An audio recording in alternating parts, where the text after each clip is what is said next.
Hey there, Facebook family. Hey, hey, hey, everybody. Hello. Hello. Thank you so much for joining me tonight on Triumphant Tuesday with Nicole Mason. I'm always excited when I can come on and share with you just for a few moments and to encourage you, to certainly lift you up, and to give you a word and pray that it certainly blesses you. So I want to encourage you to invite your followers to jump on with us, that we are on, and we are excited about talking about positive thinking in 2018. Yes, positive thinking in 2018. Hey there, welcome, welcome, welcome. Hey there. So excited that you all are joining me tonight, and really excited about what God has laid on my heart to talk about just for a few minutes tonight as we continue to fast and pray about our marching orders, if you will, for 2018, because that's one thing that fasting and praying does. It gives you strategy and it gives you guidance and direction. So I certainly want to encourage you tonight as we go forward. Hey there, hey, hey, hey, as we go forward.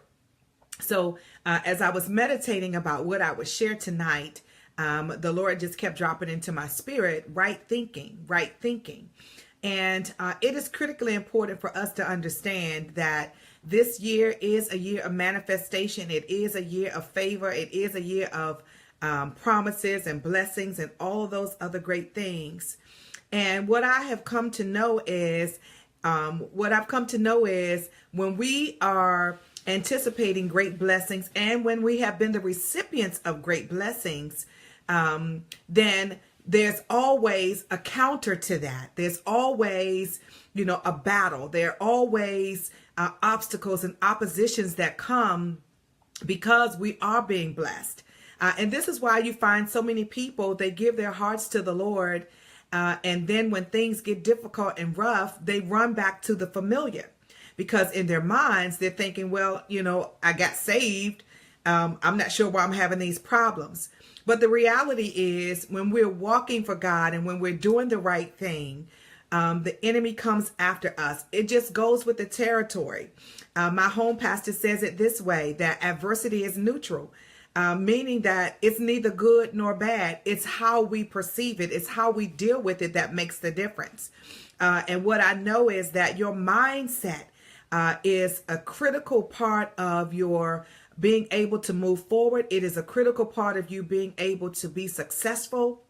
And so you have to have right thinking if you're going to produce right results this year. And so no more stinking thinking, right? No more negative thinking. Now, it's not lost on me that we have negative situations that come into our lives. Yes, that cause us to respond a certain kind of way. But I'm talking about just overall having a negative thought process and a negative experience. Negative experiences. You all know people who are just negative. Every time you talk to them, they're just negative. Every time you say something, they're just negative. And so that's what we want to avoid this year. We want to have right thinking. So that means that we have to have a proper perspective about every situation that presents itself in our lives. And that's why it is so critically important that you have a spiritual practice. Yes. Prayer, meditation, journaling, walking in nature, whatever your spiritual practice is, you need to have that. And for those of us who are Christians, we need to have the word of God. David said, write the word on the tablet of your heart. Yes. So that we might not sin against God. So when situations come up, we have to be very mindful of how we think about them, how we approach them. And this is what we have to do to move forward in this year. We need to have right thinking so that we can have right results, right? And one of the things that I know, and I know you all have experienced this in your lives, when you were thinking about someone and then all of a sudden you see them or they call you, because there's something very powerful that's going on in our minds, in our brains. It's something very powerful. This is why positive thinking is so important. Positive psychology is a huge body of work that continues to develop. Martin Seligman and those who are at the University of Pennsylvania churning out positive psychology. Norman Vincent Peale in his whole positive thinking work that he did. And it's in line with the scriptures. Think on these things that are good, things that are of good rapport, right? We have to get our minds under control. And what happens for a lot of us is there are things that have attached themselves to us early on in our lives. And we all have experiences like that. We know people like that. Things attached to us early, or at least they try to, where you are told that you can't accomplish, you can't overcome, you can't do this. And we see it every day. At least I do. In that, there are things that have been said that women can't do, right? Women aren't as smart as men, and women can't do science and technology. What? Are you kidding me? Really? Asians are smarter than blacks, and whites are smarter than blacks. Really? Okay, come on. But what happens is these things are social, they're generational, they're cultural. But we have been born to break those barriers and bust up all of those myths and bust up all of those things that are designed to oppress us, that are designed to keep us at a certain level, to keep the lid on us, if you will. And this is why you have to have a strong mind. You have to develop your own thought process. My mother used to tell me early on in my life, Nicole, think for yourself. Don't let other people think for you. Don't let other people tell you what you ought to be thinking. But you have been given a mind. And do you know that scientists have found out that by the time people pass away, they've only really used a small portion of their brain power? And so that means that we have a vast, what's the word I'm looking for? This computer that we have, that's available to us. Most of the time, we don't even scratch the surface of what's available to us. And so I really want to encourage you to have right thinking. And if that means that you have to have affirmations all around your house, you ought to see my refrigerator, right? Because I understand that we have to inundate ourselves with positive thinking and right thinking. There was a study done that says, and this was some time ago, that it takes 7 positive statements to negate 1 negative. Then I read the study sometime after that, and it says it takes 9 positive statements to negate 1 negative. And so that means to me that we have to be consistent as it relates to positive thinking and right thinking. And we have to be so intentional about right thinking to the detriment and to the exclusion of all negative thinking. Listen, get rid of those negative people in your space. This is a new year, right? It's a new year. It's time to do something new, okay? God says, I will do a new thing, right? Watch it spring forth. I will do a new thing. And so you've got to be intentional about how you are flowing in this year, how you intend to flow, who you intend to flow with. And if they're not having the right thoughts, you won't get the right results. It's just that simple. And so it is important as we move forward that we have, yes, that we new, and new. Yes. It is important for us that we surround ourselves not just with the people who have right thinking, but you also have to surround yourself with the right kinds of materials, reading materials, watching the right kinds of TV programming. If you watch TV, right TV programming, you have to be very, very protective of what's going in your eye gate and your ear gate and what's going into your heart. It's so important because all of that comes together to formulate right thinking or wrong thinking. People in your life and people that you've associated with in times past that just loved drama, right? And perhaps you were one of those people at a time in your life. Just drama, right? Just always have something going on. Just always have some drama. I've never been one to like drama. I don't have time for it. So when folks start presenting drama, they get cut from my life. No explanations, no nothing. You drama, okay, fine. Go ahead. Because we don't have much time on the earth. The reality is we don't know the day nor the hour when our time will be cut, will come before God, where he says, your time is up. So listen, you have to make a choice on where you spend your time, how you spend your time, who you spend your time with, what you spend your time doing, what you spend your time thinking about, because time is very precious. This is why lawyers, we get paid a good fee for our hourly rate. Because it's our time, excuse me.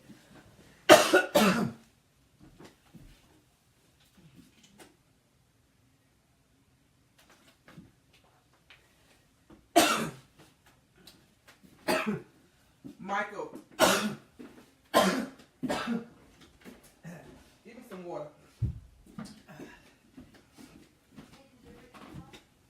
Huh? What? Yes, I'm still on. I started coughing. I had to step away.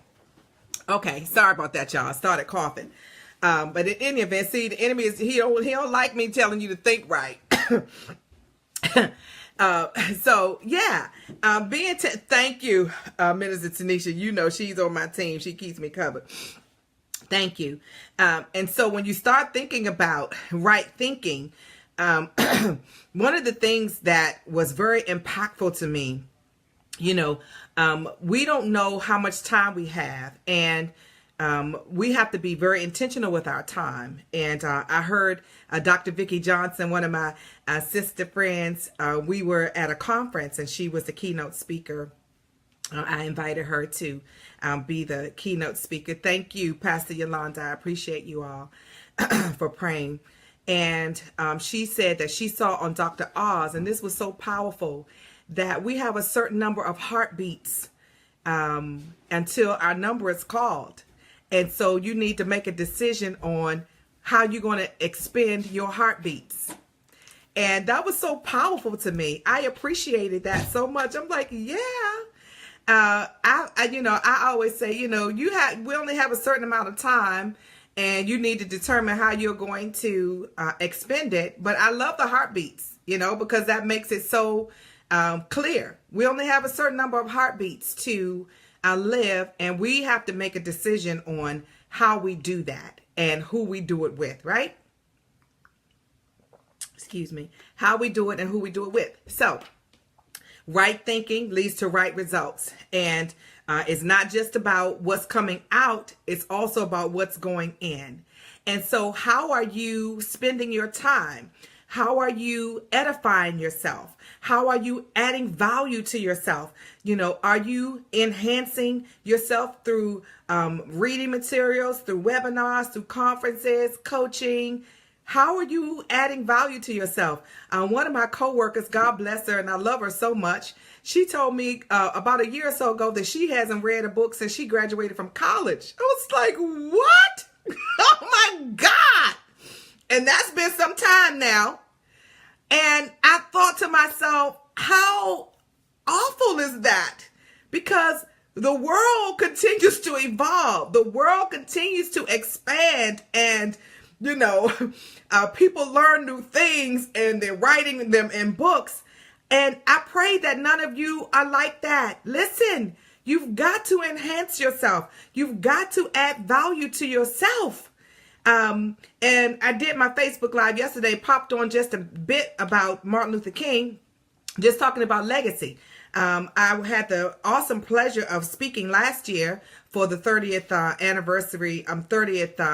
anniversary, yes, of the Dr. Martin Luther King prayer breakfast in Framingham, Massachusetts. And I talked about the ripple effect of legacy. And the reality is we get to decide what kind of legacy we leave. Is it going to be positive or is it going to be negative? And all of that has to do with how we are showing up in the earth and what we will leave once we are no longer on the scene, once our heartbeats have come to an end. What kind of legacy will your family be able to point to that you left them? Is it negative? And were you a hellion? Were you always, starting trouble at the family reunion? Y'all know how that goes. It's always one or two in the family that at every family reunion, there's got to be some breakout of drama. Don't let that be you. Right? Be the one who's bringing peace. Be the one who's bringing positive energy. Be the one who is encouraging everybody. Be the one who is leading prayer, who's carrying oil around, will slap that oil out, slap it on folks' heads. Okay, be that one. And so to that end, it's very important that we focus on our right thinking to get right results, and right thinking also leads to massive success.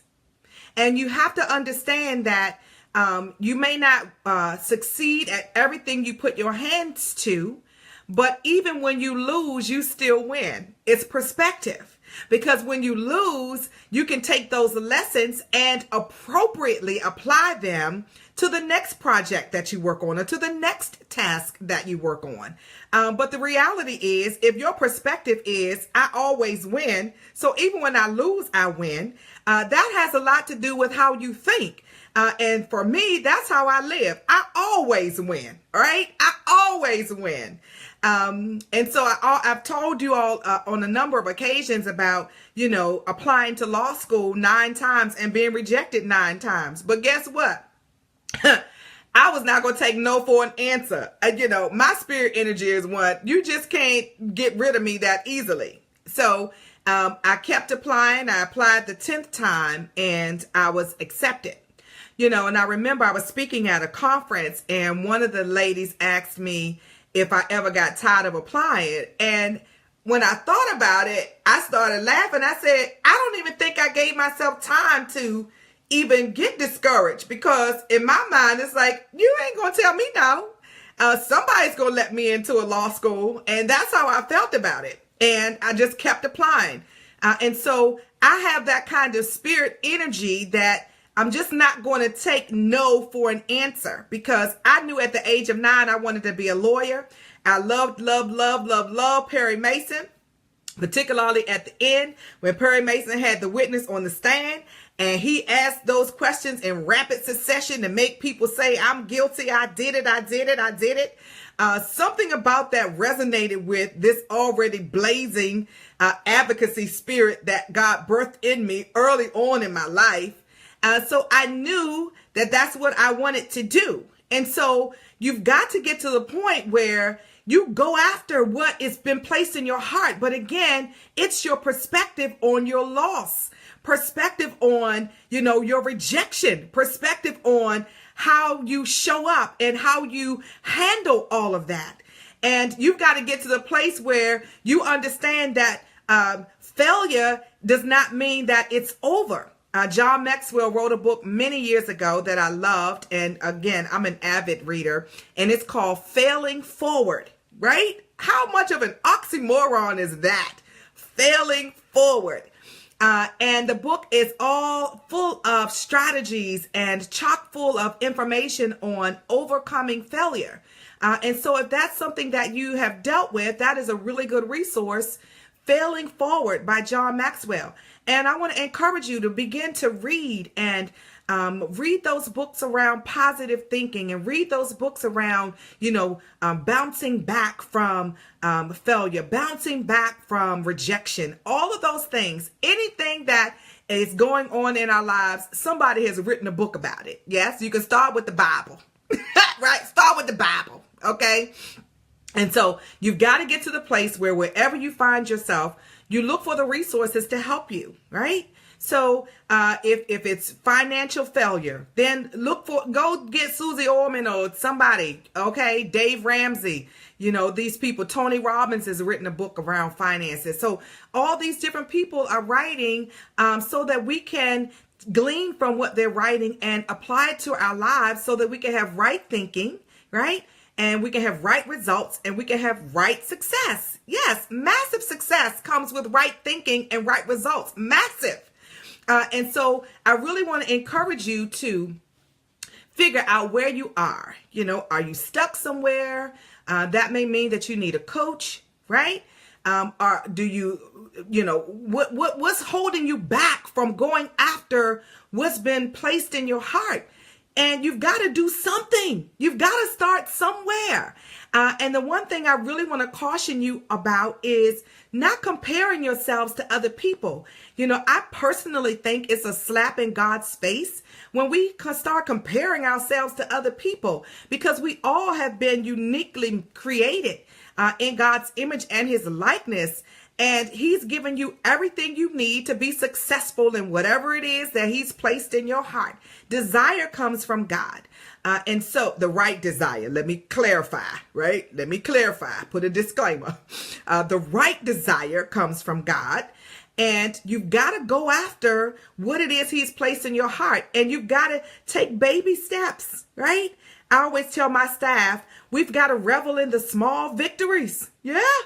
Because small victories equate to big victories, and big victories equate to massive success. That's how I've been able to have the kind of success that I've had in my life over and over and over again, because I've taken small baby steps. And guess what? They haven't always worked out, right? But I've been able to learn from those things that didn't work out and then apply the lessons to the next project or the next task, because it's very important that we build on those things of old and build on the things that we've tried and they did not work out. That's how people become successful. You can think about Henry Ford and how he failed in making the Ford automobile all those times before it was a success. I mean, it's over and over and over again. George Washington Carver, how he was in that laboratory all those years before he came up with those 300 inventions coming from one little peanut. Come on, y'all. Come on. Right? There's so much inside of you, and it's time to birth it out. And so take small baby steps and just begin to move forward, right? Ask God to give you the guidance, the direction, and the strategy, and the right thinking that goes along with that, so that you can begin to see some success. So I'll close with this. It's important for you to take small baby steps, because what happens with that is it builds your momentum, right? This is why my third book, I titled it Maintain Your Momentum, because you've got to maintain your momentum, and you have to know what that is for you, right? How do you maintain your momentum? And that comes with asking God to help you to figure out what motivates me, right? So for me, it's prayer. I love to pray. That's like one of my favorite pastimes.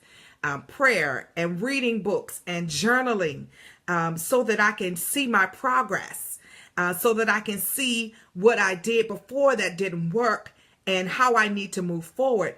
And so that's how I maintain my momentum. And those are just a few examples. Some people, they can, I also like to get together with my sister friends, because there was a study done that says women, when we get together, we release serotonin, right? Y'all know I'm always reading a study. I'm always reading something, right? because I'm edifying myself. Like I said, I'm not telling you something to do that I don't do. And so this study said that when women get together, we release serotonin, and serotonin is a neurotransmitter in our brains, and it helps us to ward off depression. It helps us to feel like we can run over walls and run through troops, right? So this is why when we get together with our sister friends, when we part and go our separate ways, we feel so rejuvenated and refreshed. That's because we've gotten a shot of serotonin. That's what I like to call it, a shot of serotonin. And so that's another way that you can maintain your momentum. And so you have to figure out what works for you. You know, sometimes people exercise to maintain their momentum. And so whatever those things are, it is important for you to maintain your momentum, because when you start to move out in what God has called you to do, it's not going to be easy. So, I'm not sitting here saying it's going to be easy. No. Success doesn't come easy. If it were that easy, everybody would be successful, right? But you want to be one of the ones that are successful. And so it is important for you to maintain your momentum, start slow, and build up your momentum in whatever that is that God has called you to do. My ministry to women is a perfect example of that. I started my ministry in my home with a few women. Then I moved it out of my home. I went to a hotel and I started renting a room every month. And that was successful. Then I came back home. Then I rented a space that I had my law practice in one part. And there was another space there. I was using that. Then I went back home. Then I went back to another hotel. Listen. That just comes with the territory. But the reality of it is I've been consistent. And that's where a lot of people fail, because the moment that failure comes upon people, they stop or they turn back to the familiar. No. Let this be the year that you keep going. Let this be the year that you have right thinking and right results that will lead you to massive success. And so now here I am, 18 years later, 17, 18 years later, and God has blessed me tremendously for my faithfulness over what he has given me, right? So the massive success that you see today, I didn't just wake up like this. I have toiled and tarried over what God has given me. I have toiled and tarried even when I wanted to throw in the towel. God threw it back. Even when I wanted to give up, God didn't let me give up. And so I want to encourage you to stick with it, right? Have a spirit of stick-to-itness this year, so that when you come to the end of this year, you can look back and see how far you've come with the Lord's help. Amen. So right thinking this year, leading to right results, leading to massive success. And guess what? Your success may not be my success, right?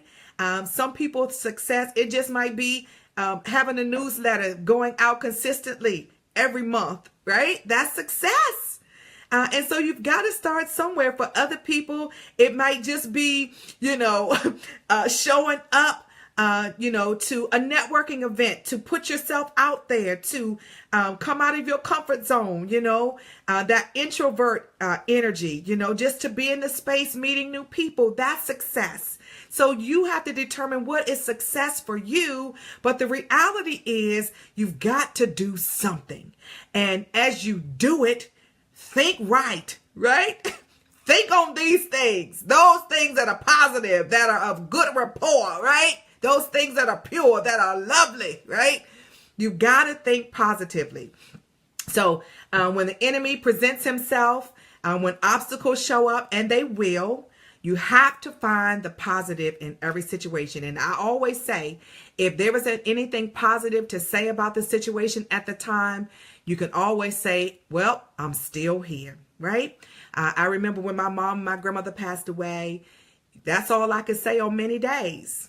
I'm still here. I couldn't find the positive in it because I was just so hurt and broken and my heart blown into a million pieces that I couldn't find anything positive to verbally say out of my mouth because the pain was so tremendous. So I get it. I know that sometimes life presents itself in such a way that we don't have the words to say and our thinking is just off. I get that, but don't stay there. Don't stay there. All right. So right thinking, right results leads to massive success. So I wanted to encourage you today. Certainly, I want to invite you to join my mailing list, NicoleSMason.com. You can go right there, right on the landing page. You can join the mailing list. Also want to invite you to my Blueprint for Success seminar, January 27th from 9 to 12, $47. And listen, that is a steal, right? Because when you get me, you get lawyer, preacher, author, encourager, motivator. You get all of that, right? And the one thing that I know is that God gives me powerful downloads to people I am privileged to serve in those kinds of intimate spaces. So you can make the payment at paypal.me/Nicole S. Mason. Right. So if you have any questions, you can certainly reach out to me. And the $47 includes lunch and your materials, as well as time and space spent with me. Right. And that's one of the things that I'm clear on what I bring to the table. And so I'm really gifting you this time because $47 really is a steal. All right.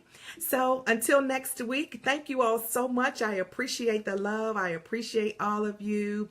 Thank you for being a blessing and just praying for me throughout this particular Facebook Live when I started having a coughing fit. So thank you so much. Yes, that's right. Reverend Dr. Tanya Sloan, Esquire. She was with my ministry for quite a bit of time, and thank God for her and so many others. I really appreciate you all, and thank you for just confirming and affirming that, what I've said is true. You've got to stay consistent.